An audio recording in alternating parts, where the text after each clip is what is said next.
Shabdphule bye Sujata. कथा, काव्य आणि नाट्यमय मनोरंजन ऑडिओ स्वरूपात. नमस्कार. शब्दफुले या आपल्या पॉडकास्टवर 120व्या भागात मी सुजाता आपलं मनापासून स्वागत करते. मला खरंच खूप आनंद होतोय. शब्दफुले लघुकथा लेखन स्पर्धेला महाराष्ट्राच्या कानाकोपऱ्यातून इतका उत्स्फूर्त प्रतिसाद मिळालाय. मित्रांनो, आजचा भाग आहे खास, कारण आजच्या कथेचे लेखक सुरेश कुलकर्णी यांच्याशी आपण थोडंसं बोलणार आहोत या कथेनंतर. तर आज आपण ऐकणार आहोत कथा सुपारी. लेखन सुरेश कुलकर्णी, आवाज सुजाता. अल्फा मेन्स, नाम तो सुना ही होगा. तुम्ही जर फ्रीस्टाईल फाईट्सचे चाहते असाल, मर्दानी खेळाचे आणि मसल पॉवरचे फॅन असाल, तर हे नाव तुम्हास नवीन नसेल. या अल्फा मेन्सच्या मुंबईमध्ये अनेक उद्योगी शाखा आहेत. काही मेन्स पॅशनमध्ये, काही कंपॅनियन्स प्रोव्हाइड करणाऱ्या, तर काही स्ट्रीट फायटिंग उद्योगात होते. हा इंट्रो केवळ अल्फाची व्याप्ती तुमच्या लक्षात यावी म्हणून. Alpha street fighting. स्थळ मुंबईतला एका बदनाम गल्लीतला बोळ. Ring number 003. येत आहे बघायला काळीज जरा सॉलिड लागतं. या फायटिंगला कुठलेही नियम नसतात, म्हणून पंच या प्रकाराची गरज नसते. पॉइंट सारखी भानगड नाही. लढण्याची पद्धत फ्री स्टाईल. निकालाची एकमेव जगमान्य पद्धत नॉकडाऊन पद्धत. शेवटी जो प्रतिस्पर्धी आपल्या 2 पायांवर उभा राहील तो विजेता. बस. गेल्या आठवडाभर मस्तान रिंग्सवर कब्जा करून बसला होता. आतापर्यंत 9-10 लाखांच्या नोटा त्याने आपल्या शर्टाचं पोतं करून त्यात भरून नेल्या होत्या. त्याच्यावर जबर बेटिंग होत नसेल तरच नवल होतं. आज त्याची फाईट होती ती एका मारुती नावाच्या नवशिक्या तरुण फायटरशी. मारुती हे नाव लोकांना आणि मस्तानलाही नवीनच होतं. त्याच्या फायटिंग स्टाईलबाबत सगळेच अंधारात असणे हे साहजिकच होतं. पहिल्या 15 मिनिटात मस्तानला मारुतीच्या फायटिंग स्टाईलचा अंदाज येणार होता आणि मग पुढचं सगळंच सोपं होणार होतं. मस्तानने समोर उभा असलेल्या आपल्या प्रतिस्पर्ध्यावर नजर टाकली. मराठवाड्याच्या दूरच्या खबदाड गावातून लाल भडक लंगोट घालून आलेला देशी पहिलवान दिसत होता तो. लाल मातीत दंड बैठका काढलेला, पिळपिळीत दंडाचा. हा आपल्याशी काय लढत देणार? रिंग पासून 100 फुटावर बसलेल्या एकमेव जजने शिट्टी फुंकून लढत सुरू करण्याची सूचना जारी केली. पहिली 15 मिनिटं मारुती सपाटून मार खात होता. बेटिंग वाढत होती. 1 का 100 पीक पॉइंट गाठला गेला. मारुती जिंकला तर त्याला मस्तानवर लागलेल्या पैशाच्या 100 पट पैसा मिळणार होता. हरला तर? रिंगला लागूनच स्ट्रेचर आणि ॲम्ब्युलन्स तयारीतच उभे होते. काय होतंय हे कळायच्या आत मारुतीने आपलं डोकं मस्तानच्या दोन्ही पायात खुपसलं आणि त्याचे दोन्ही पाय घोट्याजवळ धरून त्याला उचलून फेकून दिलं. मस्तानची पाठ जमिनीला लागण्यापूर्वीच त्याने मस्तानच्या दोन्ही गुडघ्यावर आपले दोन्ही पाय हवेत उंच उडी मारत मस्तानच्या गुडघ्यावर रोवले. कडकुट्ट आवाज झाला. मस्तान गुरासारखा ओरडला. गुडघ्यातून वेदनेचा डोंब उसळला होता. साधा श्वास घेतला तरी आगीत पेट्रोल ओतावं तशा वेदना भडकत होत्या. 2 पायांवर उभं राहणं तर खूप दूरची गोष्ट होती.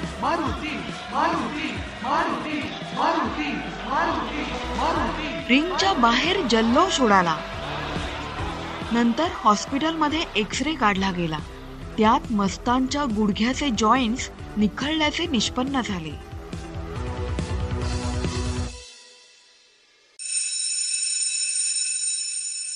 सरस्वती विद्यालय. वर्ग 9वा ड. इंदुमतीची वेणी मागच्या बाकावरच्या कुणालने पुन्हा ओढली. ऐक सर, या कुण्याने माझी वेणी पुन्हा ओढली. इंदूने आपला आवाज बुलंद केला. संपत मास्तरांनी शिकवणं थांबवून एकदा कुणालकडे रागीट नजरेने पाहिलं आणि मग त्यांनी आपली नजर इंदूवर रोखली. गेल्या वर्षीपेक्षा ही पोरगी अधिक गरगरीत आणि आकर्षक झाली होती. त्याच्या मनाने नोंद घेतली. पुरीत पाक भरावा मुरावा तसे तिचे गाल दिसत होते. मास्तराची नजर तिच्या इतर गोलाईवरही बराच वेळ रेंगाळत राहिली. काय झालं इंदे, बोंबलतेस कशाला? आपलं तिच्याकडे रोखून पाहणं वर्गाच्या लक्षात येऊ नये म्हणून त्यांनी दरडावून विचारलं. इंदूला मात्र संपत मास्तरांची ती घाणेरडी नजर आवडली नव्हती. गुड टच आणि बॅड टच तिला पहिलीतच शिकवलं होतं, पण नजर सुद्धा गुड आणि बॅड असू शकते हे तिला आताशा जाणवू लागलं होतं. सर, या कुणालने माझी वेणी पुन्हा ओढली. मी तुमच्याकडे त्याची कितीदा तक्रार केली, पण तुम्ही त्याला शिक्षाच करत नाही. इंदुमतीने आपली तक्रार सरांकडे नोंदवली. सर, ती खोटारडी आहे. मी कशाला ओढू तिची वेणी? गणिताची वही दिली नाही म्हणून माझ्यावर खार खाऊ नये. सारख्या खोट्या तक्रारी करत असती माझ्या विरुद्ध. कुणालने आपल्या जागेवर उभं राहून इंदूच्या आरोपाचं खंडन केलं. वेणी ओढली? मागच्या बाकापर्यंत पोहोचण्या इतके तुझे केस लांब आहेत का? मला बघू दे. हे काय बघा. इंदूने आपली वेणी खांद्यावरून पुढे घेत सरांना दाखवली. डोक्यापासून ते वेणीच्या शेवटच्या टोकाला बांधलेल्या रिबनच्या फुलापर्यंत सरांच्या नजरेने केलेला प्रवास तिला पुन्हा खटकला. आता तास चालू आहे. कुणाल तू आणि इंदू तू शाळा सुटल्यावर थांबा. चौकशी होईल आणि दोषीला शिक्षा पण सांगेन. चौकशीच्या निमित्ताने सरांनी आपला हात इंदूच्या देहावरून सर्वत्र फिरवून घेतला. इंदू शरमली, चिडली आणि अगतिकतेने तिच्या डोळ्यात पाणी आलं. कुणाल, हिला पुन्हा त्रास देण्याचा प्रयत्न केलास तर तुला परीक्षेत नापास करून टाकीन. माझे इंदूवर लक्ष आहे हे ध्यानात ठेव. चला आता निघा. दोघंही खाली माना घालून ऑफिस बाहेर पडले. इंदूने गुस्सातच आपली सायकल काढली, दप्तर कॅरियरला अडकवलं आणि ती घराकडे निघाली. तिने मनाशी ठरवूनच टाकलं, एकदा त्या कुणालला सांगून पाहायचं. घरी सांगून तर काही उपयोग नव्हता. बाप काय आणि माय काय ते यावर विश्वासच नाही ठेवणार. कुणालची तक्रार घेऊन पुन्हा ते संपत सरांकडेच जाणार. मग सर पुन्हा तेच करणार. शाळेपासून थोडं दूर आल्यावर आपल्याला कोणीतरी मागून हाका मारत असल्याचं इंदूच्या लक्षात आलं. इंदे, इंदे, अगं थांब. कुणालच तिला आवाज देत होता. वाहत्या रस्त्यावर कुणाल काही हलकटपणा करू शकणार नव्हता, म्हणून इंदूने सायकलला ब्रेक मारून ती थांबवली आणि सायकलवरून खाली उतरली. इंदे, उगा त्या मास्तरकडे कशाला तक्रार करतेस? मग काय करू? तू मला सारखा त्रास देतोस. तक्रार तर करावीच लागेल ना. सॉरी, आता वेणी नाही ओढायचा, पण त्या संपत सरांकडे तू जाऊ नको. का? का ते नक्की नाही माहित, पण ते जसं तुझ्याकडे बघतात ना ते नाही आवडत मला. आपली तक्रार लिहून घेताना त्यांनी तुझ्या कमरेवर हात ठेवला होता. ते पण मला नाही आवडलं. मोठा असतो ना तर. कुण्या, मी तुमच्या दोघांच्या त्रासाला कंटाळून गेले.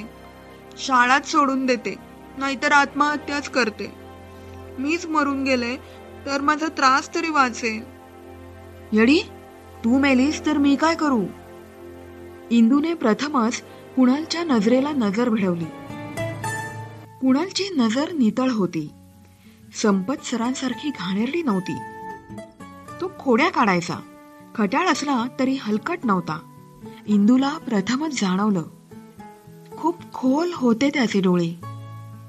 एक गोड शिरशिरी तिच्या अंगातून हळुवार तरंगत गेली. तिच्यासाठी हे काहीतरी नवीनच होतं, आजवर न अनुभवलेलं. कोण्या, तूच सांग ना, मी काय करू? मला नाही ठाऊक. माझ्यापुरतं मी तुला त्रास देणार नाही, हे पक्क. घरापर्यंत येऊ? कशाला? भीती वाटत असेल तर बोल. तुझा, मी जाते एकटी. कुणालची चिंता तुर्तास तरी मिटली असली तरी संपत सरांची भीती कायम होती. काय करू? इंदू आपल्याच विचारात घराकडे निघाली. तिने सायकलचं हँडल हातात धरलं होतं आणि पायीच चालत होती. अचानक तिची नजर त्या चतकोर कागदावरील जाहिरातीवर पडली. Ring number 3, Mastan, king of ring विरुद्ध मारुती. मारुती म्हणजे आपल्याच गल्लीतला दादा? तो खूप शूर आहे, पोलिसांना पण भीत नाही. याला संपत सरांचं नाव सांगावं का? हा त्यांना दम देऊ शकतो, पण तो पैसे घेतल्याशिवाय कुठलंही काम करत नाही म्हणे.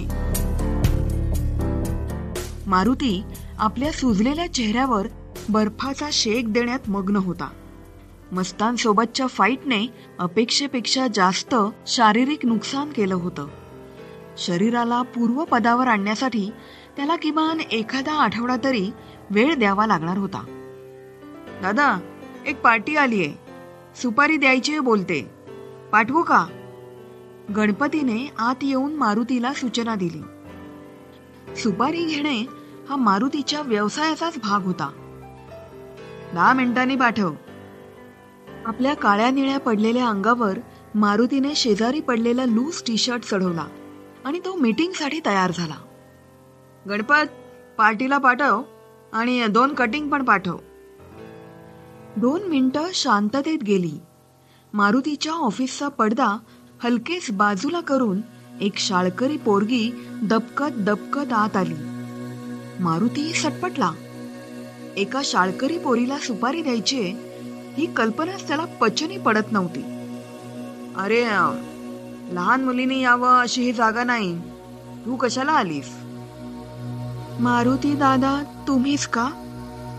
त्या मुलीने धीटपणे विचारलं. हो. मला एक सुपारी द्यायची. कसली सुपारी? हा, अर्थ तरी कळतो का तुला याचा? आणि शाळा सोडून हे कसले धंदे करतेस? दादा, तुम्हाला माझ्या त्रासाची कल्पना नाही, म्हणून मी तुमच्याकडे येण्याचं ठरवलं. का तर सगळेच मार्ग बंद झालेत. तुम्ही नाही बोललात तर मी आत्महत्याच करेन. ओके, मला तुझं नाव सांग. दुसरं, मी फुकट काम करत नाही, पैसे लागतील. त्याचं काय करणार? मी इंदुमती, सरस्वती विद्यालय, वर्ग 9 ड. तेच तर, मला ठाऊक आहे, मी पैसे सोबतच आणलेत. इंदू का नाव तुझं? आता काम सांग. संपत सर. आणि केवळ आठवणीनेच इंदूच्या डोळ्यात पाणी आलं. मारुतीने तिला रडून हलकं होऊ दिलं. तिची कहाणी ऐकून घेतली. दादा, त्या सरांना चांगला धडा शिकवा. ही तुमची बेदागी. इंदूने दप्तरात लपवलेली आपली पिग्मी बँकेचा घट दोन्ही हातात धरून मारुती समोर धरला. मारुतीने इंदूच्या पिग्मी बँकेचा तो घट बजरंग बलीच्या मूर्ती शेजारी ठेवला. इंदू, एका संपतचा माझ्या हातून बंदोबस्त करून झाल्याने जगातले सगळे संपत संपणार नाहीत. जंगलभर काटेत, म्हणून ते एक एक करून वेचून बाजूला करत आपला मार्ग निष्कंटक करणं म्हणजे मूर्खपणाचं असतं. त्यापेक्षा आपल्याच पायात चप्पल घालून स्वतःच संरक्षण करून घ्यावं लागतं. जन्मल्यापासून आपल्याला रडायचं माहिती असतं, लढायला मात्र शिकावं लागतं. मनाची ताकद मनगटाला बळ देते, तसंच मनगटातलं बळ मनाला ताकद देतं. उद्या सकाळपासून तुझं प्रशिक्षण सुरू करू, सक्षम होण्याचं. इंदूला हा दादा काय बोलला हे डोक्यावरूनच गेलं होतं. फक्त उद्यापासून हा आपल्याला फायटिंग शिकवणार असल्याचं तिला कळलं होतं. पण दादा, सरांनी पुन्हा मध्येच काही आगळीक केली तर?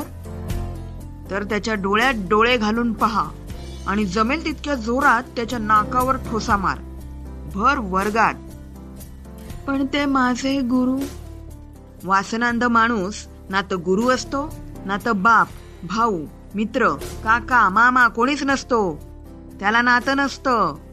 थोबाड फोडल्याशिवाय तो वटणीवर येत नाही. अजिबात भिवू नकोस. तू जिथं कमी पडशील तिथून पुढे मी तुझ्यासाठी लढेन. पोरी, देव सुद्धा कायम पाठीशीच उभा असतो, कारण त्याला सुद्धा माणसाने आधी झगडण्यास सुरुवात करावी असंच अपेक्षित असतं. काय? मारुती दादाच्या ऑफिसमधून इंदू बाहेर पडली ती ताठ मानेने, छाती पुढे करून. 2 दिवसांनी मारुती आश्चर्यचकित होऊन आपल्या व्यायामशाळेच्या बाहेरील गर्दीकडे पाहत होता. वेगवेगळ्या शाळेतील विद्यार्थी, होय त्यात मुलं सुद्धा होती, हाती आपापल्या पिग्मी बँक्स घेऊन उभी होती. कथा सुपारी. लेखन सुरेश कुलकर्णी. आवाज सुजाता. या कथेचे लेखक सुरेश कुलकर्णी यांच्याशी आपण थोडंसं बोलणार आहोत. सुरेश कुलकर्णी हे सर्व प्रकारच्या कथा लिहिण्यात पारंगत आहेत. त्यांच्या अनेक डिजिटल कादंबऱ्या प्रकाशित झाल्या आहेत. हे उत्तम लेखक तर आहेतच, उत्कृष्ट चित्रकारही आहेत. नवनवीन गोष्टी शिकायला आणि शिकवायला ते नेहमीच तत्पर असतात. त्यामुळेच त्यांच्या कथा रिफ्रेशिंग असतात. नमस्कार सर, शब्दफुलेवर तुमचं मनापासून स्वागत. नमस्कार. सर्वप्रथम माझ्या सुपारी या कथेस शब्दफुले पॉडकास्टवरती स्थान दिल्याबद्दल मी आपला अत्यंत आभारी आहे. खरं तर सर, मीच तुमचे आभारी आहे. तुमचं दर्जेदार साहित्य शब्दफुलेवर मला सादर करायची संधी मिळाली. आजची कथा थोडी वेगळी आहे. मला आणि आपल्या श्रोत्यांना हे जाणून घ्यायला नक्कीच आवडेल, ही कथा लिहिण्यामागे नक्की काय प्रेरणा होती?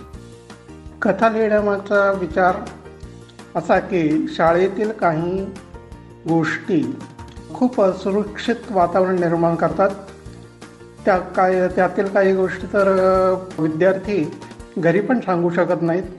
अशा काही गोष्टी या कथेत इन्क्लूड करण्याचा मी प्रयत्न केला आहे. आपल्याला स्वातंत्र्य मिळून 75 वर्ष झाले आहेत, तरी आमची मुलं शाळेमध्ये सुद्धा सुरक्षित नाही आहेत. आपण त्यांना सुरक्षित वातावरण देऊ शकत नाहीत. याची कारणं हुडकायला हवीत. या गोष्टीकडे थोडंसं सर्वांचंच लक्ष वेधावं, हा कथा लिहिण्यामागचा उद्देश आहे. खरंच खूप रिअलिस्टिक आणि मार्मिक मुद्दा तुम्ही मांडलाय. सर, शब्दफुलेवर तुमच्या अनेक कथा आहेत, विनोदी कथा, त्याचप्रकारे प्रेम आणि नाते संबंधांच्या कथा. उदाहरणार्थ तुमसे अच्छा कौन है, पासबुक, त्याची राधा आणि राधेचा तो. हिंदी गाण्यांचं रसग्रहण, ये दिल और उनकी निगाहों के साए. विनोदी हिंदी गाण्याचं रसग्रहण, पडोसन एक चतुरनार. तसंच कजरा मोहब्बतवाला या गाण्याचं रसग्रहण, एक मोहब्बतवालं गाणं. आणि वेगवेगळ्या थरारकथा, थ्रिल, भयानक स्वप्न, वेलकम रेवा, सावज यासारख्या थ्रिलर हॉरर कथा. त्याचप्रकारे भावस्पर्शी कथा, फ्रेंड, इमोशन बॉक्स यासारख्या कथा शब्दफुलेवर ऑडिओ स्वरूपात आहेत.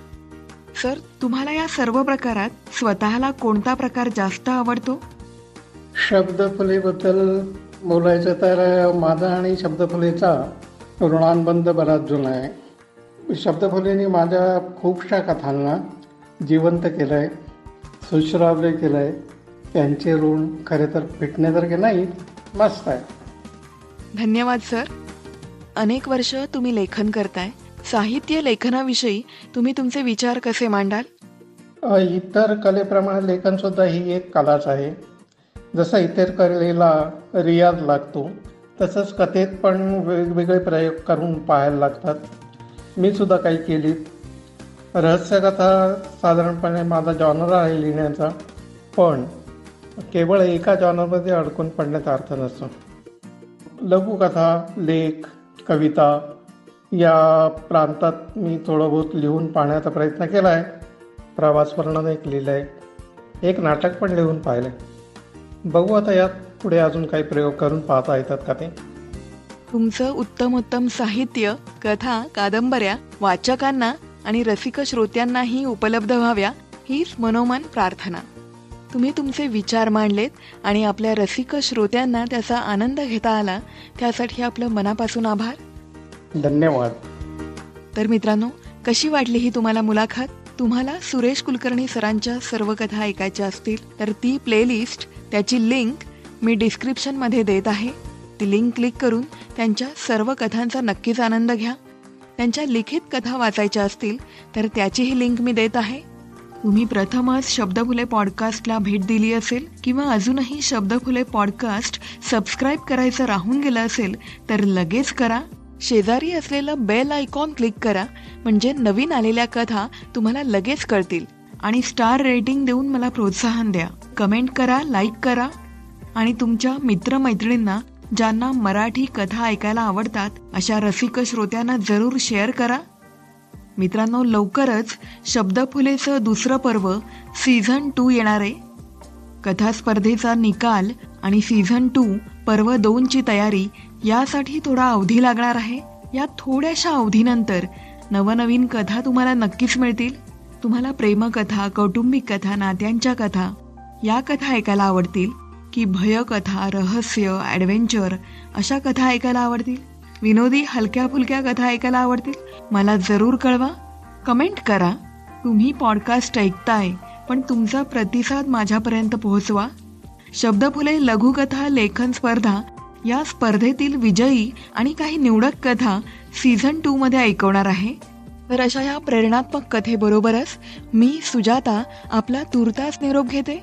पुन्हा भेटू लवकरच शब्दफुलेच्या नव्या पर्वात, शब्दफुले सीझन 2 मध्ये. तर ऐकत रहा शब्दफुले बाय सुजाता, यूट्यूबवर आणि सर्व पॉडकास्ट ॲप्सवर.